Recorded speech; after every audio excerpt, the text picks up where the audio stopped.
कर्नाटक किनारपट्टीपासून पूर्व मध्य अरबी समुद्रात बुधवारी चक्रीवादळ निर्माण होण्याची शक्यता आहे। त्यामुळे आजपासून 25 मे दरम्यान मुंबई आणि दक्षिण कोकण आणि मध्य महाराष्ट्रात वादळी वाऱ्यासह मुसळधार पावसाचा इशारा मुंबई प्रादेशिक हवामान खात्याने दिलाय।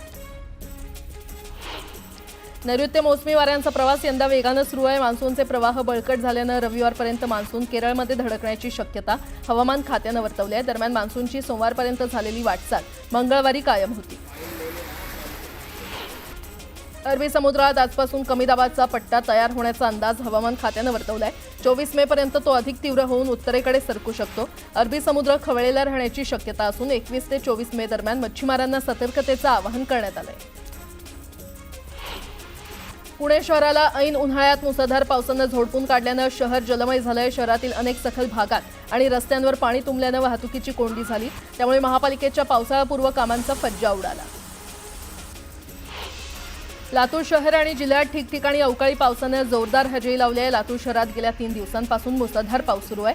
हवामान खात्याने पावसाच्या अंदाजानुसार पुढील काही दिवस आणखी पावसाचा जोर असाच राहणार असल्याची शक्यता वर्तवली आहे। नाशिक शहरात देखील पावसाचा जोर पाहायला मिळालाय। पावसामुळे सखल भागात पाणी साचलं होतं। मखमलाबाद परिसरात झालेल्या पावसामुळे रस्त्यांना तळ्याचं स्वरूप आलं होतं। नाशिक जिल्ह्यातील निफाड आणि दिंडोरीमध्ये मान्सूनपूर्व पावसाने हजेरी लावली होती। पिंपळगाव बसवंत इथे जोरदार वादळी वारा आणि पावसाने हैदोस घातला। वादळी वाऱ्यामुळे बाजार समिती परिसरातील अनेक शेडचे पत्रे तब्बल अर्धा किलोमीटरपर्यंत उडाले। पुण्यात पावसाचा जोर पाहायला मिळाला। मुसळधार पावसामुळे पुण्यातील रस्ते पाण्याखाली गेले होते। रस्त्यात ठिकठिकाणी पाणी साचल्याचं पाहायला मिळालं, तर शहरातील अनेक झाडं देखील कोसळली।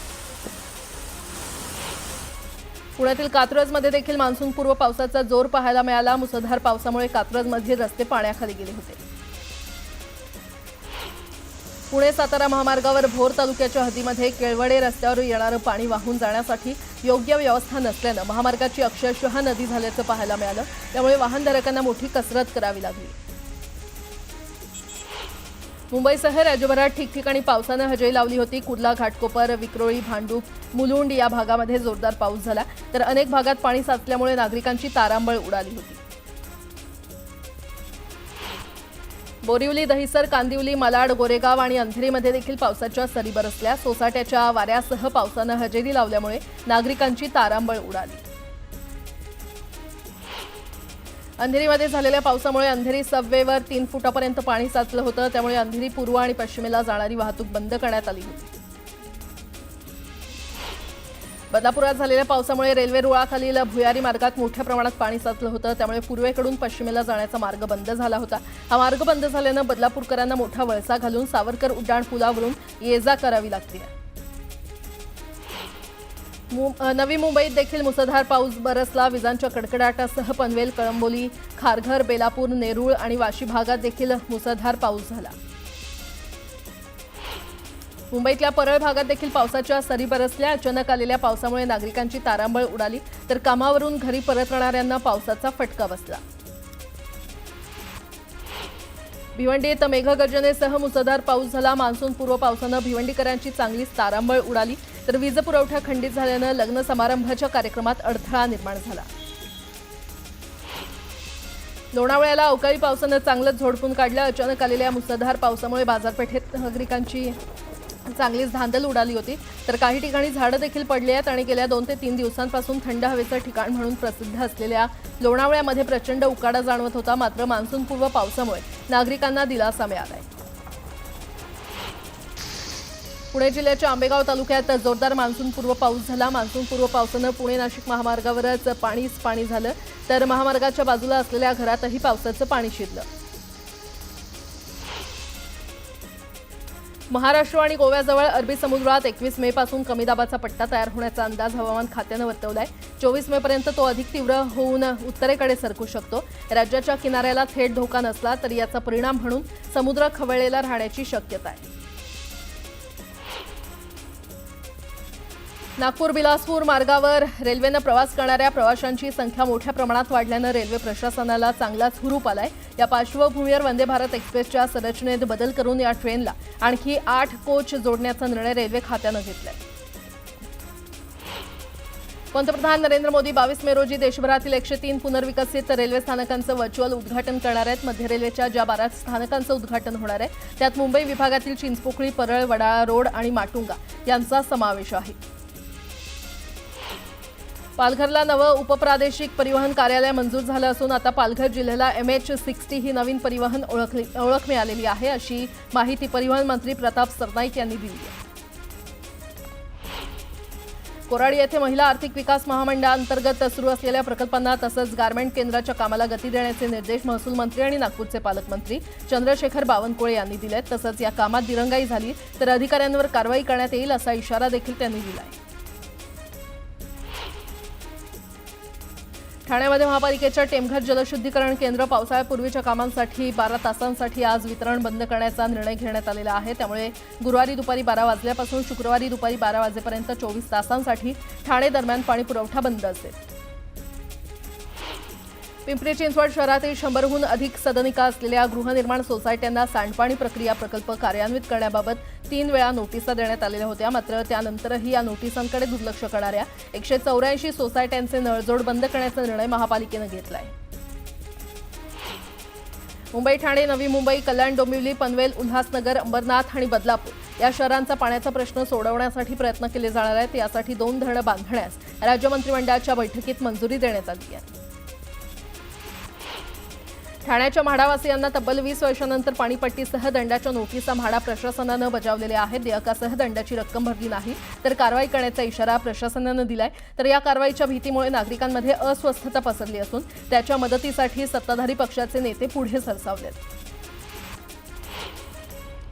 जलसंपदा विभागाच्या रखडलेल्या प्रकल्पांना सुधारित प्रशासकीय मान्यता देण्याचा सपाटा सुरू आहे। राज्य मंत्रिमंडळाच्या बैठकीत 18,618 कोटींच्या 4 कामांना सुधारित प्रशासकीय मान्यता देण्यात आली आहे। यामध्ये धुळे आणि सिंधुदुर्ग जिल्ह्यातील प्रत्येकी 1 आणि रायगड जिल्ह्यातील 2 कामांचा समावेश आहे।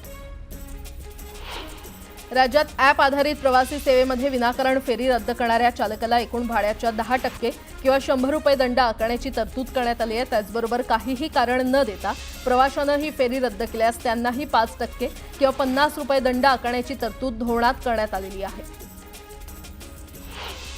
जून महिन्याच्या पहिल्याच आठवड्यात मुंबईत पाऊस दाखल होणार असल्यामुळे पावसाळ्यासाठी मुंबई महापालिकेची सर्व यंत्रणा सज्ज झाली आहे। दरड पडणं, इमारतीच्या दुर्घटना यासारख्या घटनांमध्ये बचाव आणि मदत कार्यासाठी मुंबई अग्निशमन दलाबरोबरच NDRFचं पथक मुंबईसह पूर्व आणि पश्चिम उपनगरांमध्ये तैनात ठेवण्यात येणार आहे। उद्योग विभागातील धोरण कालावधी संपुष्टात आल्यामुळे प्रलंबित असलेल्या 325 प्रस्तावांना मंगळवारी मंत्रिमंडळाच्या बैठकीत मंजुरी देण्यात आली। या प्रस्तावांना मंजुरी दिल्यामुळे 1,655.96 कोटी रुपयांची गुंतवणूक झाली आणि 93,317 रोजगार निर्मिती होण्याची शक्यता आहे।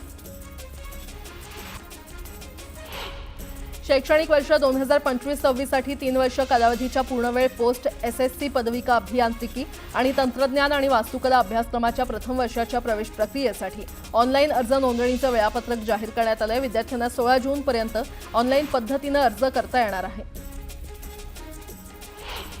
समाजातील दुर्बल घटकातील बालकांना उच्च दर्जाचं शिक्षण घेण्यासाठी 2025-26 वर्षाकरता RTE प्रवेश प्रक्रिया राबवण्यात आली। ठाण्यातील 627 शाळांमधील 11,322 जागांवर प्रवेश प्रक्रिया राबवण्यात आली असून 25,000 अर्जांपैकी 14,000 विद्यार्थ्यांची निवड करण्यात आली आहे। तर या विद्यार्थ्यांपैकी केवळ 496 विद्यार्थ्यांचे प्रवेश निश्चित झालेले आहेत तर उर्वरित 5,000 विद्यार्थ्यांनी अद्याप प्रवेश घेतलेला नसल्याचं दिसून येत आहे।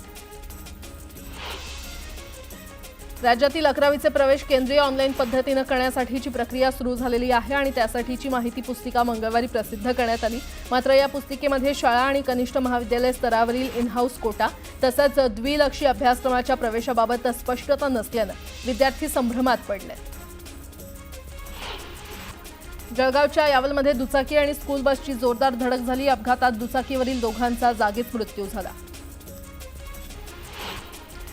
जळगाव जिल्ह्यातील जामनेरमध्ये ट्रॅक्टरचा भीषण अपघात झाला। चालकाचं ट्रॅक्टरवरील नियंत्रण सुटल्यानं 20 फूट खोल दरीत कोसळून चालकाचा जागीच मृत्यू झाला।